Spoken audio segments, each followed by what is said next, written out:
একদিন একটা ডাইনি টুনিদের বাগান থেকে আম চুরি করে পালিয়ে যাচ্ছিল। আর এই ঘটনাটা টিঙ্কু দেখে ফেলে। তাই টিঙ্কু একটা পাথর ছুঁড়ে মেরে সেই ডাইনিটির উপরে, আর পাথরটি সোজা গিয়ে লেগে ডাইনিটির মাথায়। তাই ডাইনিটি পছন্দ রেখে যায় এবং টিঙ্কুর পেছনে ধাওয়া করে। আর টিঙ্কু সোজা সেখান থেকে পালিয়ে গিয়ে একটা সাধু বাবার গিয়ে কাছে পৌঁছয়। সাধু বাবাকে গিয়ে বলে, সাধু বাবা আমাকে বাঁচান, একটা আমচোর ডাইনি আমাকে মারতে আসছে, আমাকে বাঁচান। সাধু বাবা বলে, আরে টিঙ্কু তুই চিন্তা করিস না, আমি তোকে বাঁচিয়ে দেবো, কিন্তু একটা শর্ত আছে, তোর বন্ধুদেরকে চ্যানেলটা সাবস্ক্রাইব করে ভিডিওটিতে লাইক দিতে বল। আর কদিন পরেই রথ আসছে। তাই টিঙ্কু তার মায়ের কাছে বায়না ধরে রথ নেব বলে মামা আমি রথ কিনবো, আমাকে পয়সা দাও।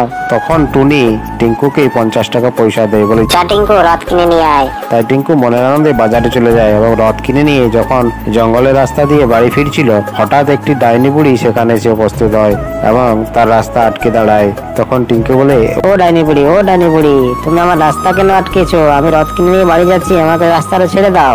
তখন ডাইনি বলে, টিঙ্কু আমি রাস্তাটা তোকে তখনই ছাড়বো যখনই তোর বন্ধুরা সবাই চ্যানেলটা সাবস্ক্রাইব করে ভিডিওটিতে লাইক দিয়ে দেবে, বুঝেছিস? একদিন টুনিদি গ্রামে একটি বিষাক্ত সাপ ঢুকে পড়ে। সে জঙ্গলের সমস্ত পশুদেরকে খেয়ে ফেলতে থাকে। এমন সময় টিঙ্কু সেখানে এসে উপস্থিত হয়। যে সাপটি টিঙ্কু খেতে যাবে অমনি টুনি সেখানে এসে টিঙ্কুকে বাঁচিয়ে নিয়ে পালিয়ে যায়। তারপর সঙ্গে সঙ্গে টুনি চলে যায় একটি সাধু বাবার কাছে। সাধু বাবাকে গিয়ে সমস্ত ঘটনা খুলে বলতেই সাধু বাবা বলে, টুনি আমি তো বিষাক্ত সাপকে মারতে পারবো না, তুমি চলে যাও সেই সাপ খেকো ডাইনির কাছে, সেই তোমার সমস্যার সমাধান করে দেবে।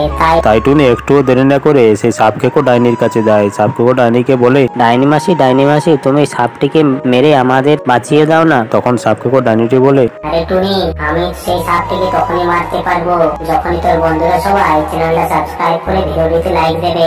একদিন টিঙ্কু কালু কাকের বাড়িতে যায় মোবাইল দেখতে। তখন কালু কাক টিঙ্কুকে বলে, কিরে টিঙ্কু ভিখারির মতো আমার ঘরে মোবাইল দেখতে কেন এসেছিস? তোর কি মোবাইল নেই? তুই ঘর থেকে বের হয়ে যা, আমি মোবাইল দেখতে দেবো না। তাই টিঙ্কু কাঁদতে কাঁদতে ঘর থেকে বের হয়ে যায়। রাস্তায় যখন কাঁদতে কাঁদতে যাচ্ছিল তখন একটা সুন্দর পরী তার সামনে এসে উপস্থিত হয়। বলে, আরে টিঙ্কু তুমি কাঁদছো কেন? তখন টিঙ্কু সমস্ত ঘটনা খুলে বলে। তাই পরী তাকে একটা জাদুর গাছ দেয়, বলে এটা তুমি বাগানে গিয়ে লাগিয়ে দেবো। টিঙ্কু বাগানে লাগিয়ে দিয়েতে পরের দিন সকালে যখন যায় দেখে যে সেখানে অনেকগুলো মোবাইল ধরে আছে। যে টিঙ্কু সেই মোবাইল ছুতে যাবে অমনি গাছটি বলে ওঠে, টিঙ্কু তুমি মোবাইলটা তখনই পাবে যখনই তোমার বন্ধুরা সবাই চ্যানেলটা সাবস্ক্রাইব করে ভিডিওটিতে লাইক দিয়ে দেবে।